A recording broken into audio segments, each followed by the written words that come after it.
আজকের রেসিপি লাউ শুক্তো বা লাউয়ের শুক্তানি। এই প্রচণ্ড গরমে শরীর ঠান্ডা রাখতে লাউয়ের জুড়ি মেলা ভার। পুরনো সাবেকি রান্নাগুলোর মধ্যে লাউ শুক্তো কিন্তু গ্রীষ্মকালীন রান্নাগুলোর মধ্যে উল্লেখযোগ্য। নমস্কার বন্ধুরা, প্রিয়াঙ্কাস ব্রাইট স্টোরি চ্যানেলের আরেকটি দারুণ স্বাদের রেসিপিতে সকলকে স্বাগত জানাই। চ্যানেলে নতুন বন্ধু হয়ে থাকলে চ্যানেলটি সাবস্ক্রাইব করে পাশে থাকা বেল আইকনটি প্রেস করে দেবেন, যাতে করে আমার সমস্ত রান্নার আপডেট সবার আগে আপনার কাছে পৌঁছে যায়। আমি একটা এই রকম সাইজের লাউ নিয়েছি, আর লাউটাকে টাটকা হতে হবে। এবার একটা ছুরি দিয়ে লাউটা কেটে নিচ্ছি। দেখুন, লাউটা একদম কচি আছে আর ভেতরের বীজগুলো একদম নরম। এই রকম লাউয়েরই লাউ শুক্তানি খেতে খুব ভালো লাগে। লাউয়ের ভেতরে বড় দানার বীজ হয়ে গেলে লাউয়ের রসালো ভাবটা অনেকটাই কমে যায়। এবার অর্ধেকটা লাউয়ের খোসা ছাড়িয়ে আমি জল দিয়ে ভালো করে ধুয়ে নিয়েছি। এবার লাউটাকে ঝিরিঝিরি করে মিহি করে কুচিয়ে নিয়েছি। এই রকমই যে আপনাদের কুচাতে হবে তার কোনো কথা নেই, একটু ছোট ছোট সাইজের করে কুচিয়ে নিলেই হবে। এবার কড়ায় দিয়ে দিচ্ছি 1 কাপ জল, আর দিচ্ছি লাউয়ের পরিমাণ অনুযায়ী লবণ।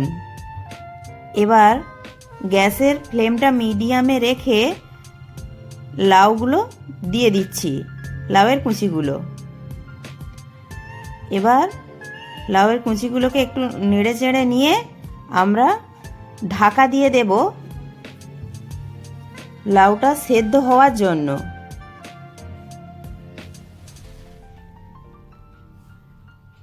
ফিরে আসছি লাউটা সেদ্ধ হওয়ার পর।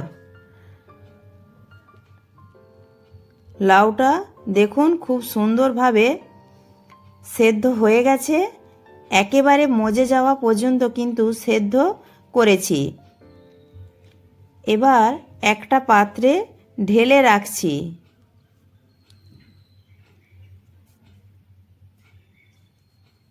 এখানে আমি চায়ের কাপ মেপে 1 কাপ দুধ নিয়েছি। দুধটা জাল দিয়ে ঠান্ডা করা।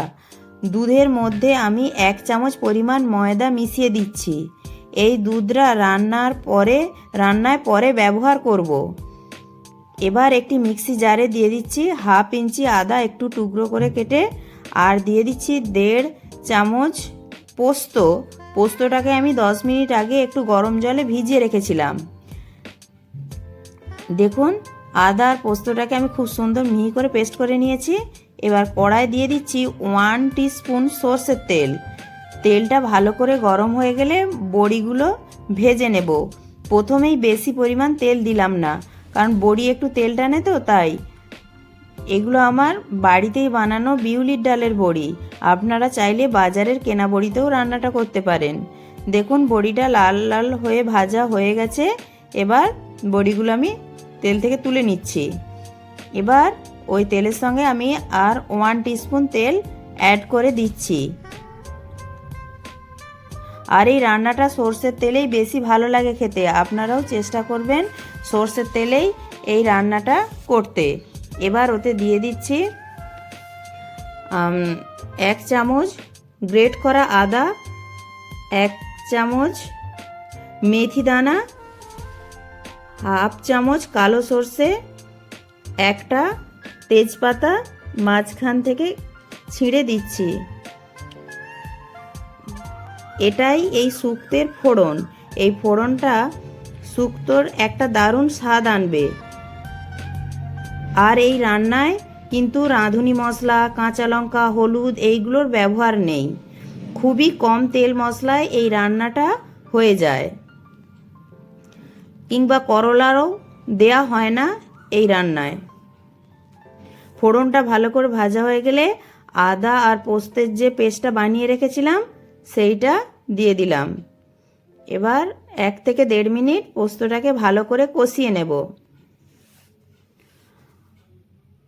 আদা আর পোস্তটা যে মিক্সিতে পেস্ট করেছিলাম, সেই মিক্সি ধোয়া জল একটু দিয়ে দিলাম, কারণ সেই মিক্সিতেও একটু পোস্তর পেস্ট লেগেছিল, তো তাই।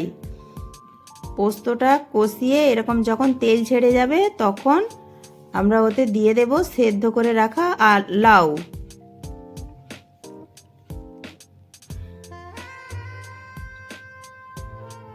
এবার লাউটাকে ভালো করে নেড়ে চেড়ে নেব, লাউটার জল খানিকটা শুকিয়ে আসা পর্যন্ত। এবার লাউটা যখন ফুটে যাবে তখন দিয়ে দেব ভেজে রাখা বড়িগুলো। দেখুন লাউটা ভালো করে ফুটে গেছে, এবার ভেজে রাখা বড়িগুলো দিয়ে দিচ্ছি। শুক্তোয় কিন্তু বড়ি ছাড়া অসম্পূর্ণ, আর শুক্তোতে একটু মিষ্টি দিলে খেতে ভালো লাগে, তাই আমি 1 টিস্পুন চিনি দিলাম। মিষ্টিটা আপনারা আপনাদের পরিমাণ বুঝে দেবেন। অনেকখানি লাউয়ের জল শুকিয়ে গেছে, এবার দিয়ে দিচ্ছি দুধ আর ময়দার মিশ্রণটা।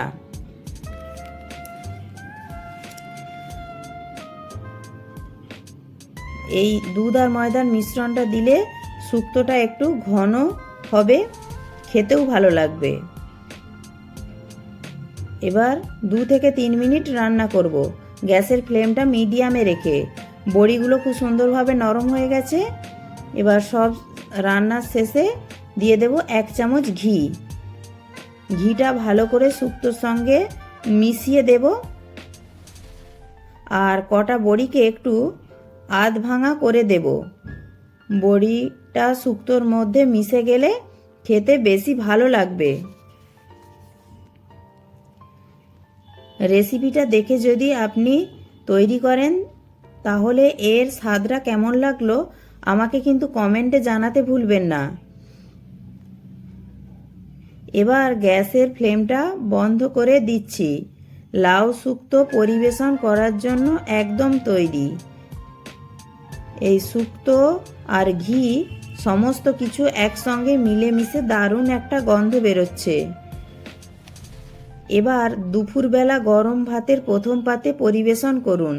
ভিডিওটি ভালো লেগে থাকলে অবশ্যই একটি লাইক করবেন, আর বন্ধু বান্ধবদের সাথে প্রচুর শেয়ার করবেন।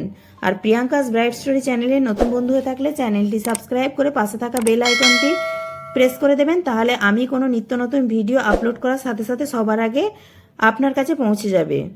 প্রত্যেকে ভালো থাকবেন, সুস্থ থাকবেন।